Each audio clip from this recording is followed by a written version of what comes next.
महाप्रभु ने ये बहुत सुंदर अपने जीवन में ये एग्जाम्पल हमें दिखाया।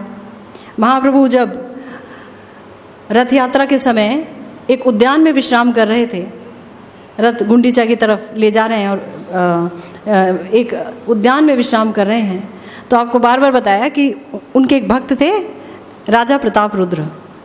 राजा प्रताप रुद्र उनसे मिलना चाहते थे, येन केन प्रक्रेण, पर मिलन होता ही नहीं था। महाप्रभु बोल देते थे मैंने सन्यास धर्म लिया है, धर्म की रक्षा के लिए मैं विषयी के पास नहीं जाऊंगा।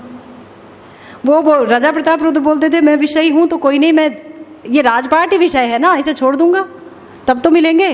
बोले तब भी नहीं मिलूंगा। क्यों? क्योंकि नाम तो राजा का रह जाएगा कि साथ में राजा शब्द है, तो भी नहीं मिलूंगा। सांप तो ठीक है, लेकिन मरा हुआ सांप भी सांप ही होता है ना, जिंदा तो है ही, मरा हुआ सांप भी उसका भी एक भय होता है, तो मैं तो नहीं जाऊंगा। तब सार्वभौम भट्टाचार्य जी ने उनको बताया कि ऐसा है महाराज, आप ये सारा राज वेश छोड़िए और एक वैष्णव वेश को धारण करना, और तब जाना जब महाप्रभु एकदम अंतरदशा में हैं, एकदम भगवान में डूबे हों, तब वहां जाके गोपी गीत सुनाना। तो यही किया, समस्त भक्तों का आशीर्वाद लेकर के गए प्रताप रुद्र और जाके भगवान के चरण पकड़ लिए और पकड़ के वो वहां गोपी गीत गाने लगे। गोपी गीत गाते गाते जब उन्होंने गाया तब कथा अमृतम तप्त जीवनम, है ना, जैसे ही गाया वैसे ही क्या हुआ, भगवान एकदम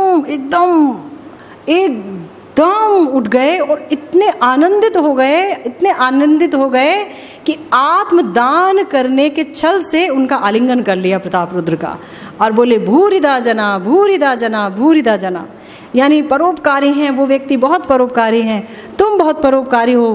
कौन हो तुम जिसने मुझे भगवान की कथाएं दे दी, भगवान की वाणी दे दी, गोपी भाव को प्रदान किया। क्योंकि भाव उस समय यही था महाप्रभु का कि मैं राधा रानी के रूप में अपने कान्हा को वृंदावन ले जा रही हूं।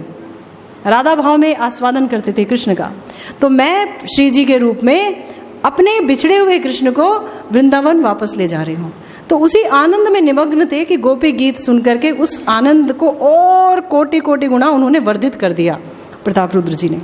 और एकदम, क्या भगवान को पता नहीं है कि वही राजा है जिसको मैं देखना नहीं चाहता था?